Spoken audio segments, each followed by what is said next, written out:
motema na ngai ezwaka kimia kofanda pene na yo bapatia mokili ekendaka mosika. Luc chapitre 5, verset 1 jusqu'au verset 6. Ça, c'est notre texte de base pour le thème que nous avons commencé. Luc chapitre 5, verset 1 jusqu'au verset 6. Je lis au nom du Seigneur. Comme Jésus se trouvait auprès du lac de Génézareth et que la foule se pressait autour de lui pour entendre la parole de Dieu, il vit au bord du lac 2 barques d'où les pêcheurs étaient descendus pour laver leurs filets. Il monta dans l'une de ces barques qui était à Simon et il le pria de s'éloigner un peu de terre. Puis il s'assit et de la barque il enseignait la foule. Lorsqu'il eut cessé de parler, il dit à Simon: avance en pleine eau et jetez vos filets pour pêcher. Simon lui répondit: Maître, nous avons travaillé toute la nuit sans rien prendre, mais sur ta parole, je jetterai le filet. Sur ta parole, je jetterai le filet. L'ayant jeté, ils prirent une grande quantité de poissons et leur filet se rompait. Amen.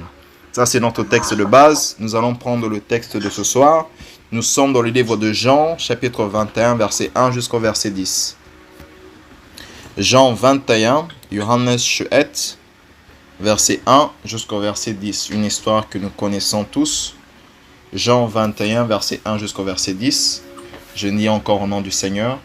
Après cela, ça veut dire après la résurrection de Christ et tout ce qu'il y a eu, où il s'est manifesté, il a apparu à ses disciples, ainsi de suite. Après cela, Jésus se montra encore aux disciples sur les bords de la mer de Tibériade. Et voici de quelle manière il se montra.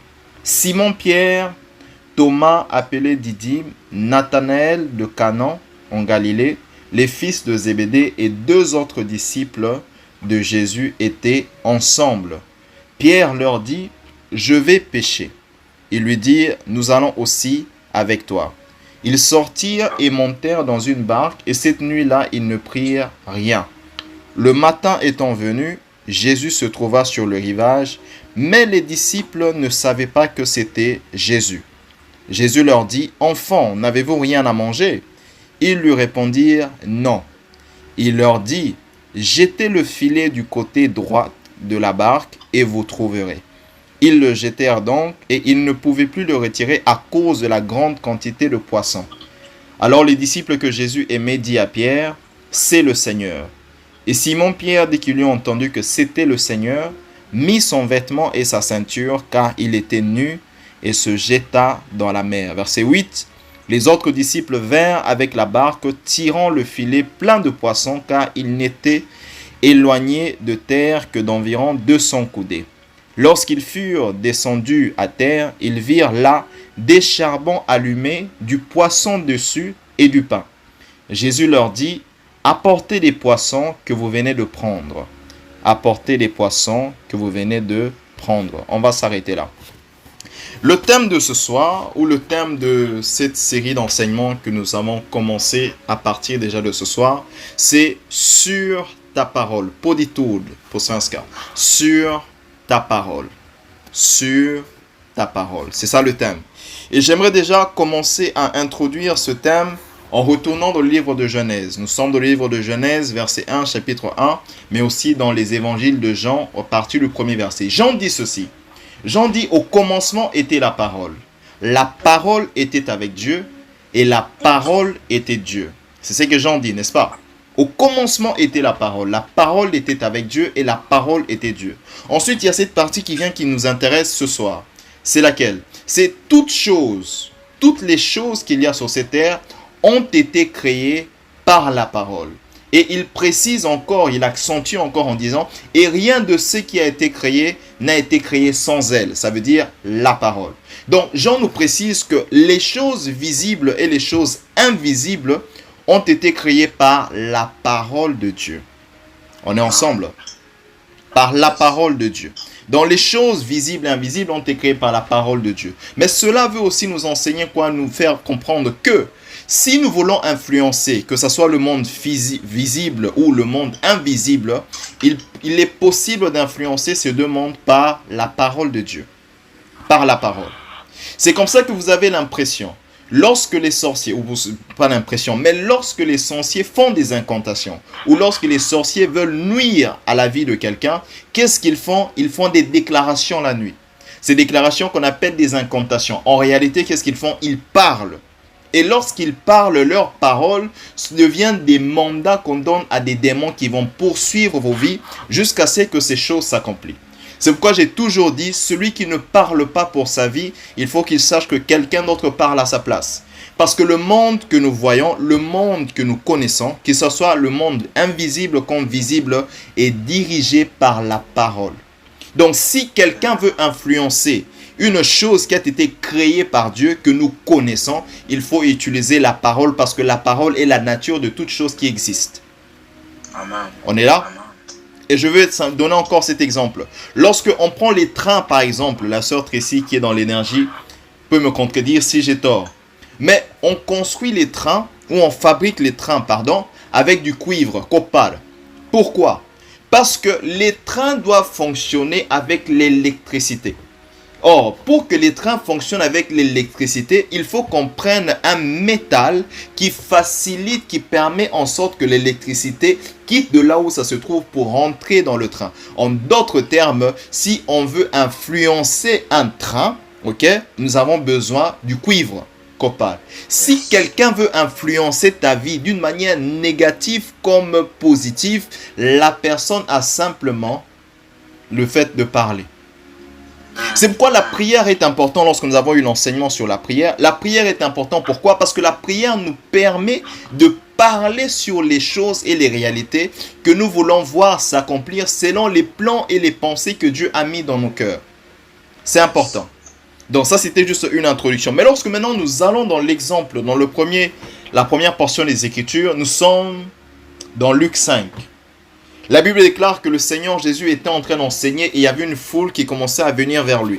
Alors, pour un peu prendre des distances, il a décidé de monter dans une barque. Or, le récit nous indique d'une manière indirecte que les disciples étaient au rivage. Donc, ils étaient déjà retournés. Or, ça veut dire s'ils sont retournés, ça veut dire qu'ils n'ont rien pris durant leur pêche, n'est-ce pas? On peut faire cette déduction. Maintenant, Jésus entre dans la barque de Simon. Il lui demande d'avancer encore ou de reculer, peu dépendamment de là où on se trouve. Il lui dit, recule un peu ou avance. Et après, il lui demande de jeter son filet. Simon va dire ceci. Simon va dire, nous avons pêché toute la nuit, nous n'avons rien eu. Notez bien avec moi que la personne qui parle au Seigneur Jésus n'était pas un pêcheur apprenti. La personne qui parle au Seigneur Jésus n'était pas un pécheur avec beaucoup de théories sans de l'expérience. La personne qui répond au Seigneur Jésus, c'est une personne qui est un pécheur expert de profession. Moi, je suis pécheur par saison, même si ma femme ne veut pas accepter ça. Donc, ça veut dire pendant l'été, je sors ma canne, je vais pêcher par saison. Lui, c'était ça son travail. Et le professionnel dans la pêche n'a rien eu. Mais le Seigneur Jésus lui dit, prends ton filet, jette ça.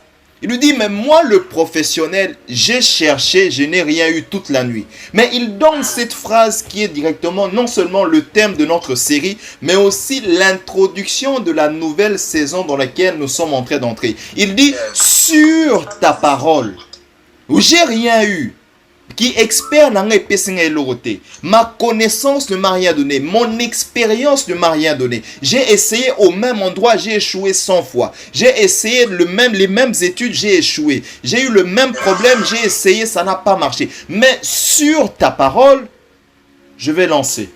Et qu'est-ce qui se passe lorsqu'il lance? Eh bien, lorsqu'il lance, il a le poisson.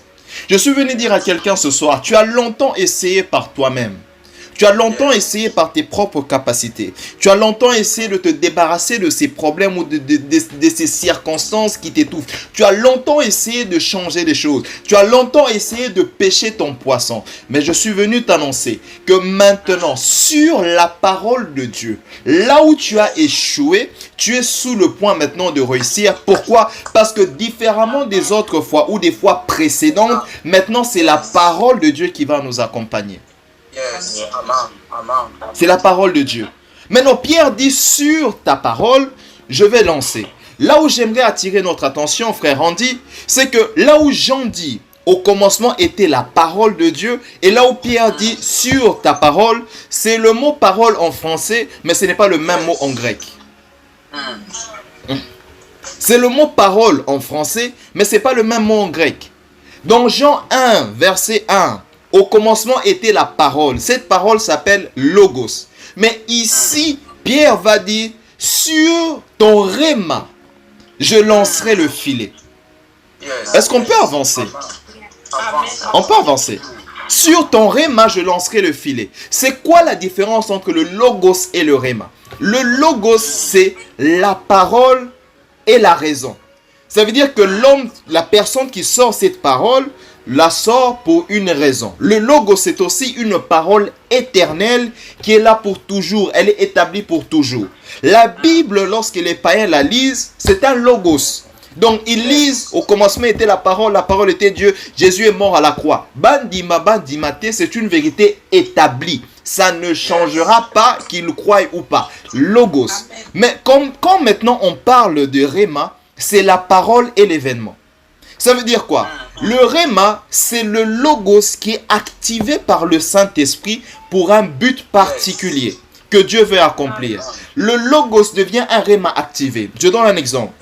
Lorsque nous, on nous a prêché l'évangile, on prêche à des milliards et des milliards de personnes. Bandi maraté. Mais lorsque toi, on t'a prêché l'évangile, tu as cru. Pourquoi? Parce que la même parole, le même Jean 3,16 pour un païen, a eu une autre signification pour toi. Pourquoi? Parce que l'Esprit de Dieu a activé cette parole pour que ça t'emmène à la conversion. Pierre dit, ce n'est pas le logos. Je ne jette pas le filet sur le logos, mais je jette ça sur le réma. Donc Pierre avait eu une révélation que oui, je suis expert dans la pêche, mais la parole qu'il vient de me donner, il y a comme quelque chose qu'il veut accomplir derrière. Et c'est là maintenant que ça quitte le logos au réma. Or, sur ta parole, j'aimerais dire à quelqu'un, c'est sur le réma que le Seigneur te donne par rapport à une situation bien définie de ta vie. Bien définie de ta vie. Bien définie de ta vie. Il ne s'agit pas d'une parole ordinaire. Or, là où Dieu parle, là où Dieu parle, retenez très bien cette phrase. Là où Dieu donne une parole, là où Dieu te donne une parole, Dieu te donne une promesse. Cela te fait entrer dans la dimension de l'alliance. Je vais m'expliquer. Lorsque Dieu libère une parole, il dit, cette parole ne retournera pas vers moi sans avoir accompli le but pour lequel elle a été prononcée, n'est-ce pas? Lorsque Dieu dit que je vais te bénir, lorsque Dieu dit que je vais te donner un mariage, je vais te donner un travail, cette parole ne pourra jamais retourner vers Dieu tant que toi tu n'as pas eu ce que cette parole est censée accomplir. Et c'est là qu'on entre dans la dimension de l'alliance. Pourquoi? Parce que Dieu est obligé d'accomplir ce qu'il a dit. C'est ça l'alliance. Dans une alliance, c'est un contrat où les deux parties ont des obligations. Et la parole que Dieu donne est une parole qui te fait entrer dans une alliance personnelle entre toi et Dieu par rapport à cette situation ou circonstance. Sur ta parole, indirectement, t'introduit dans une alliance. C'est pourquoi le succès sur la terre dépend de plusieurs choses, yes. Mais parmi les choses qui font qu'un homme ou une femme réussisse sur la terre, c'est les alliances qu'ils portent. Amen. Yes. C'est les alliances qu'ils portent. Même les personnes qui sont haut placées dans la société, dans certains coins, tu ne peux pas accéder si tu n'es pas dans leur loge, n'est-ce pas? Dans certains coins, tu ne peux pas accéder si tu n'as pas certaines connaissances, tu n'as pas des affinités avec certaines personnes, tu n'accèdes pas à certains coins. Et ça, nous le voyons surtout au Congo, à Kinshasa. Donc, quelles sont les alliances desquelles tu te réclames pour réussir sur la terre ou dans la terre où tu te trouves actuellement? Les alliances font partie des choses qui emmènent le succès dans la vie de l'homme. C'est pourquoi certaines personnes préfèrent aller contracter des alliances avec des féticheurs pour avoir du succès. Mais lorsque Dieu nous donne une parole qui devient sur ta parole, cela nous introduit dans une alliance qui doit nous amener dans le succès. Dans le succès. J'aimerais dire à quelqu'un, là où tu as accumulé des échecs après échec, après échec, après échec, j'aimerais dire à quelqu'un que maintenant il est temps de pouvoir contracter une alliance avec Dieu. Or, cette alliance ne viendra pas simplement comme ça. Non, cette alliance doit venir du fait que tu es en train de tirer les paroles de Dieu par rapport aux circonstances. Seigneur, en ce qui concerne mes enfants, qu'est-ce que tu dis sur la vie de mes enfants? Qu'est-ce que tu dis sur mes études? Qu'est-ce que tu dis sur ma famille? Oh, j'aimerais dire à quelqu'un, le temps où nous avançons en échouant, au Mekibo et Simbité, tu dis, ah ok, je vais arrêter de faire ça. Au Mekibo et Simbité, ok, je vais changer de stratégie. Ce temps-là est révoqué. Nous devons maintenant entrer dans un temps et dans une saison où nous avançons en réussissant. Nous avançons avec succès. Pourquoi? Parce qu'il y a une parole qui nous soutient. Il y a une parole qui nous porte. Il y a une parole qui nous couvre. Il y a une alliance qui a été contractée. Qu'est-ce que Dieu a dit à cette situation? Qu'est-ce que Dieu a dit à ces choses qui te dérangent? Qu'est-ce que Dieu a dit pour les poissons que tu n'as pas encore eus? Qu'est-ce que Dieu a dit? Cela devient possible sur sa parole. Jean 21, Jean chapitre 21. La Bible dit, le Seigneur, nous connaissons le contexte très bien. Le Seigneur était mort, il est ressuscité, il commençait à apparaître à ses disciples, ainsi de suite. Et c'était à plusieurs reprises. Mais malgré ça, les disciples étaient déboussolés. Déboussolés veut dire qu'ils ne savaient pas trop quoi faire. Comme Nabango évangile, le visionnaire n'est plus là. Il est ressuscité, oui. Il va retourner au ciel, oui. Mais qu'est-ce que nous on va devenir? Ils ne savaient pas.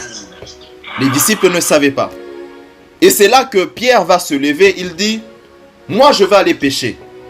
Et automatiquement les autres vont le suivre. J'ouvre une parenthèse que je ferme rapidement. Et j'ai toujours dit ça. Le leadership, ce n'est pas quelque chose qu'on crée. Le leader, il n'est pas créé. Il est né comme ça. Pierre dit, il n'a pas obligé quelqu'un à le suivre. Il a simplement dit, je vais à la pêche. Tout le monde le suit. Pourquoi? Parce que Pierre était un leader né. Tu peux aller dans tous les cours de leadership, va te donner des conseils et ainsi de suite. Mais si ce n'est pas quelque chose que le Seigneur t'a donné, tu ne pourras pas influencer la vie des gens.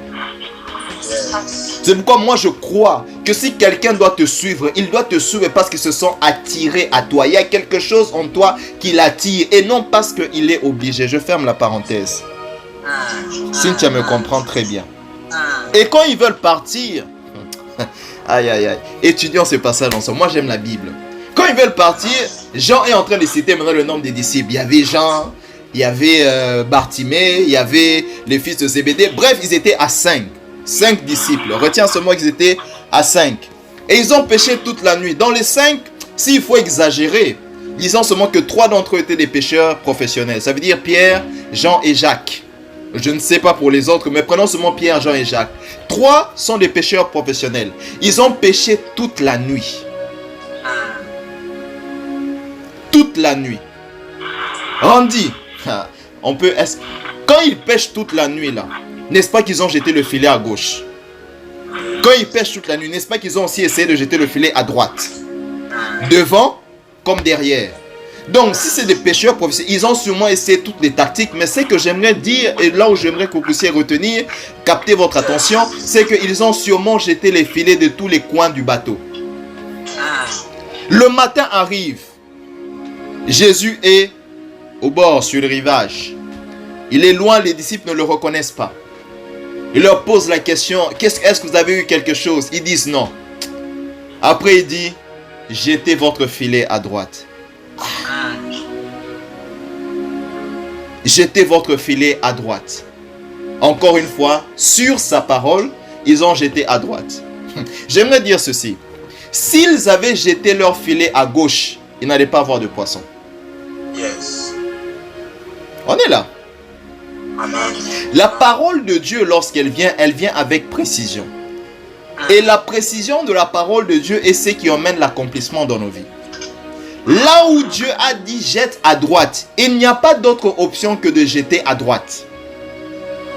Jeter les filets à droite. S'ils jettent à gauche, ils n'allaient pas avoir de poisson. La deuxième chose que j'aimerais dire, s'ils avaient jeté les filets à droite avant que Jésus ait parlé, ils n'allaient pas non plus avoir de poissons. C'est compliqué, Randy. S'ils jetaient à droite, avant que Jésus ait dit jeter à droite, ils n'allaient pas non plus avoir des poissons. La preuve, toute la nuit, ils n'ont rien eu. C'est comme ça que Moïse va essayer de libérer les Égyptiens, les Israélites avant le temps de Dieu, et il a échoué. Il a fui pendant 40 ans, et lorsque Dieu dit va maintenant les sortir, il est allé là-bas et il a pu les sortir. Pourquoi? Parce que Moïse avait essayé avant que la parole de Dieu soit sortie. Or, là où la parole de Dieu n'est pas encore sortie, même si c'est la chose que tu dois faire, tu vas échouer. Pourquoi? Parce qu'il n'y a pas une parole d'alliance qui t'accompagne. La troisième des choses, jeter le filet au moment où la parole est libérée te donnera des poissons. Pourquoi? Parce que le rhéma de Dieu t'introduit toujours dans ton kairos. Le rhéma de Dieu t'introduit toujours dans ton kairos. C'est quoi le kairos? C'est le temps, le moment favorable, le moment que Dieu a décidé. C'est ce moment-là, c'est à cette époque-là, période où on a, au moment, c'est à ce moment-là que cette chose doit s'accomplir. Or, tout rhéma que Dieu nous donne a toujours un kairos, un moment favorable. Or, la parole de Dieu maintenant, lorsque Christ dit jetez votre filet à droite, la parole de Dieu a la capacité de parler le langage de ton problème afin de faire comprendre à ton problème de trouver d'autres dispositions. Tu ne m'as pas bien compris. La parole de Dieu a la capacité de parler à ton problème afin de dire et faire comprendre à ton problème de trouver une autre solution. Je ne sais pas pourquoi toute la nuit les poissons n'étaient pas là. Mais lorsque Christ a dit jetez les filets à droite, tous les poissons ont entendu la parole qui a été prononcée et ils sont tous venus à droite du bateau. La parole de Dieu, permets-moi que je dis ça un peu en lingala, un français lingala, avec un lingala. La parole de Dieu peut parler de qui poisson. La parole de Dieu a parlé le langage qui a dit aux poissons, venez ici à droite. Il faut voir kangabino. La parole de Dieu peut parler le qui succès. Là où il y a eu l'échec, la parole de Dieu va te dire à l'échec, je te parle le langage du succès. Ce langage-là te dit, quitte la vie d'Esther, laisse-moi maintenant travailler. La parole de Dieu peut parler l'équipe promotion. Là où tu as cherché du travail, tu as cherché une promotion, tu ne l'as pas eu. La parole de Dieu parlera le langage qui dira à cette chose, laisse maintenant Kevin Moussassa avoir cette promotion. La parole de Dieu peut parler l'équipe mariage. Là où dans toute la famille, personne ne s'est marié. Mais la parole de Dieu dit, non, pour elle, le célibat là ne la concerne pas. Laisse-moi te parler le langage que moi et toi nous comprenons pour que tu cèdes et que les poissons viennent. La parole de Dieu a la capacité de parler le langage que ton problème comprend. Et lorsque Jean voit cette scène, j'imagine que Jean soit un quinois. Jean, il a reculé là-bas. Il a réfléchi, il dit, Pétolo, Wamokonzi, Wanavie, Pierre, rien, Wanavie, Pierre, Wanavie. Mais comment est-ce que Jean a reconnu que c'était Jésus? Il n'a pas reconnu Jésus parce qu'il y avait eu un miracle extraordinaire des cieux. Non, il a reconnu Jésus par la puissance de l'accomplissement de sa parole. C'est là que je comprends ce que le psalmiste dit dans le psaume 138 verset 2. Le psalmiste dit, ta renommée s'est accrue par l'accomplissement de tes promesses. Jean a vu qu'il a dit à droite. Et aussi la chose s'est accomplie comme il avait dit à droite. À cause de cet accomplissement, Jean a dit, ça c'est Dieu. Aïe. Laisse-moi dire à quelqu'un, il est possible d'être récepteur et distributeur de la parole de Dieu. Ça veut dire quoi? Ça veut dire que tu es celui qui reçoit l'information par rapport à ta propre vie, mais il est aussi possible de recevoir l'information pour la vie des autres. Lorsque tu leur annonces que ta saison à toi, c'est à droite qu'il faut jeter le filet et ça s'accomplit. Et qu'est-ce qui va se passer? Ces personnes-là vont reconnaître que le Dieu qui est avec toi, c'est le Dieu qui accomplit ses promesses. Laisse-moi te dire, et je le déclare non seulement sur ta vie, mais sur ce ministère, nous entrons dans une saison où nous parlerons de la part de Dieu Et à cause de l'accomplissement de ces promesses dans la vie des gens et dans nos propres vies, les gens devront témoigner comme Jean que ça c'est le Seigneur. Ça c'est le Seigneur. Pas parce que quelqu'un est tombé, non. Pas parce que quelqu'un est tombé, non. Mais à cause du fait que je t'avais dit dans 3 mois tu auras un travail. 3 mois plus tard tu as eu un travail. Je t'avais dit que si tu fais ça, une semaine les a belé, on va t'appeler pour te donner de l'argent et ça s'accomplit. Sa renommée doit s'accroître par l'accomplissement de sa parole. Sur sa parole. Sur sa parole. Sur sa parole. Je continue. Cette saison est très bonne, je vous dis. La saison dans laquelle nous entrons, elle est très bonne. La Bible dit qu'ils ont eu 153 poissons. Pour ça, Jean précise, il dit c'était 153 sur la parole de Dieu. Et il précise en disant c'était 153 gros poissons. Des gros poissons. Maintenant, supposons, ça c'est moi qui réfléchis, qu'ils ont sûrement peut-être pris 3 poissons de côté pour aller, ça ils allaient manger ça aujourd'hui. 3 gros poissons pour 5 personnes, quand même ça peut suffire, à moins qu'ils basent en atteignent. Mais supposons qu'ils ont pris 3 poissons. Ils ont mis de côté, ils sont restés avec 150. 150, ils sont à 5. Ce qui fait qu'une personne a 30 poissons, n'est-ce pas? 30 poissons pour chaque personne. Ce qui fait que ce qu'ils ont cherché, le besoin qu'ils ont exprimé, c'était de prendre le poisson d'une journée. Mais sur la parole de Dieu, ils n'ont pas eu le poisson d'une journée, ils ont eu le poisson de tout un mois, 30 jours. Il est possible que sur la parole de Dieu, que ça ne puisse pas simplement résoudre le problème d'aujourd'hui, mais aussi les problèmes de demain. Il est possible que lorsque Dieu libère une parole, ça ne résout pas simplement un problème qui est pour aujourd'hui, mais pour 2 ans, 5 ans, 10 ans. Pourquoi? Parce que la parole de Dieu a la capacité d'activer une saison de récolte dans ta vie. Tu peux entrer dans une nouvelle saison simplement parce qu'il y a une parole de Dieu qui a été relâchée sur ta vie. C'est pourquoi les gens qui disent ce n'est pas ma saison, ce n'est pas ma saison. Non, peut-être ce n'est pas ta saison. Mais Dieu peut simplement libérer une parole qui pourra être ta saison de tout un mois. 5 pêcheurs cherchaient un seul poisson, peut-être pour tout un chacun d'entre eux. Ils en ont eu 30. Une parole d'aujourd'hui peut couvrir les besoins d'un mois. Une parole d'aujourd'hui peut couvrir les besoins d'une année. Une parole d'aujourd'hui peut couvrir les besoins de 5 ans, 10 ans. Mais c'est sur le réma que Dieu relâche sur ta vie. Maintenant, il y a 2 choses qui sont bizarres. Nous allons bientôt commencer à prier. Il y a 2 choses qui sont bizarres selon moi. Quand maintenant ils arrivent avec les poissons, ils ont pêché 153. Bazoya. Quand ils arrivent vers Jésus, il faut bien lire la Bible. Quand ils arrivent vers Jésus, sœur Esther, ils trouvent que Jésus a déjà un poisson. Oh. Ils arrivent, ils arrivent, mais ils le trouvent en train de préparer déjà un azotumango. Si je peux exagérer, il a même mis les oignons, les épices, cube magie, tout ça. Donc il est en train de tourner le poisson. Moi, si j'étais Pierre, j'ai dit, mais maintenant, tu as eu ça quand? Et tu as eu ça comment? Parce que nous, on était à l'eau. On vient d'avoir les poissons. Toi, tu as eu les poissons quand?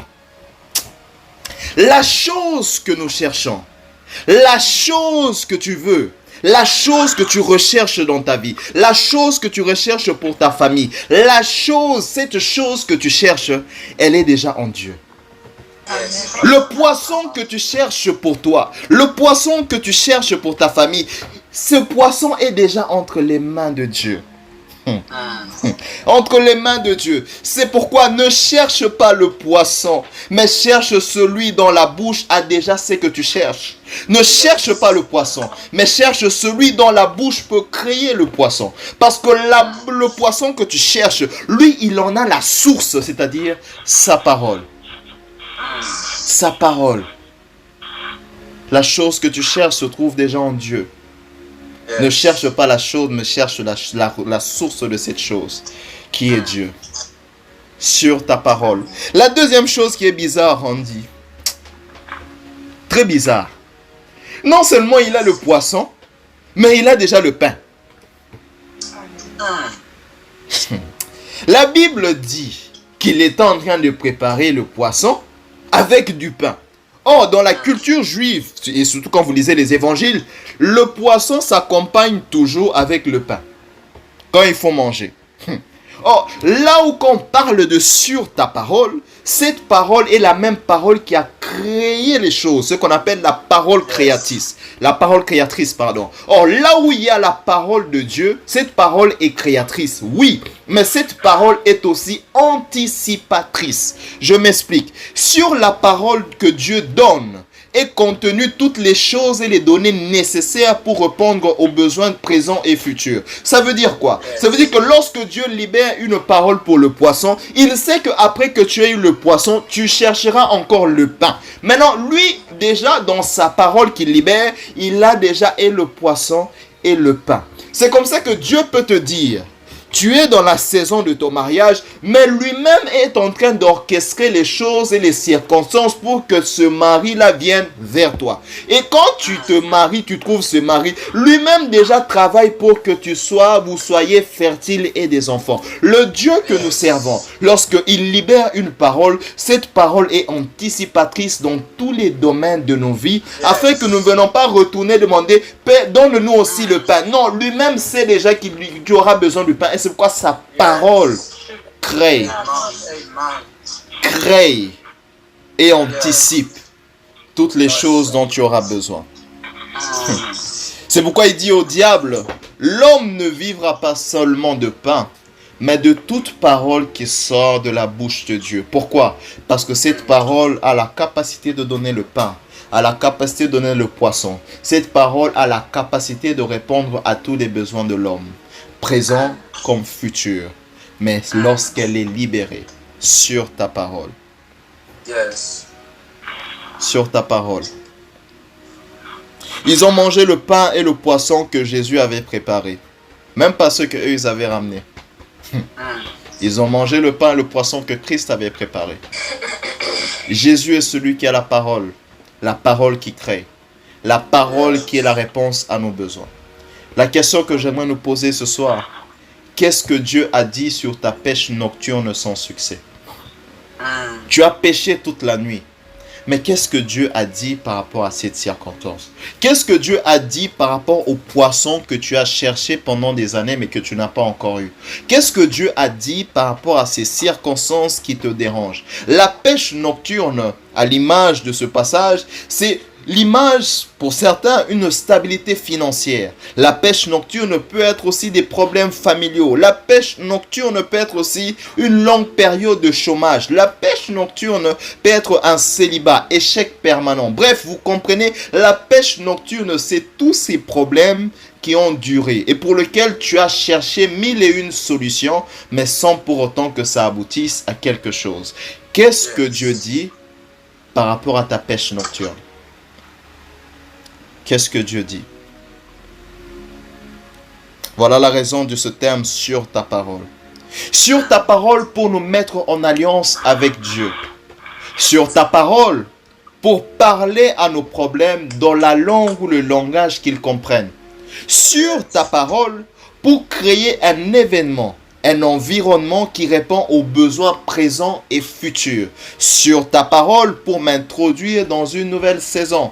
Sur ta parole encore pour que la puissance de Dieu soit reconnue dans et à travers ta vie. Sur ta parole. Là où Moïse a dit, Seigneur, ne nous fais pas monter si tu ne montes pas avec nous. Nous sommes dans une saison où nous disons à Dieu, Seigneur, nous n'avancerons pas si tu ne donnes pas une parole. Amen. Je n'avance pas si tu ne me donnes pas une parole. Tu planifies, tu as des projets de lancer des compagnies, des COP. Qu'est-ce que Dieu t'a dit comme parole d'alliance? Tu veux te marier, tu veux trouver une maison. Qu'est-ce que le Seigneur t'a dit? Car les paroles que Dieu t'a dit, c'est ça qui te donne la foi et la confiance de savoir que le Seigneur s'est engagé dans ce domaine et dans cette situation. Qu'est-ce que Dieu t'a dit? Qu'est-ce que Dieu t'a dit? Qu'est-ce que Dieu t'a dit? Nous sommes là, souvent, on essaye d'abord, quand ça échoue, on va vers Dieu.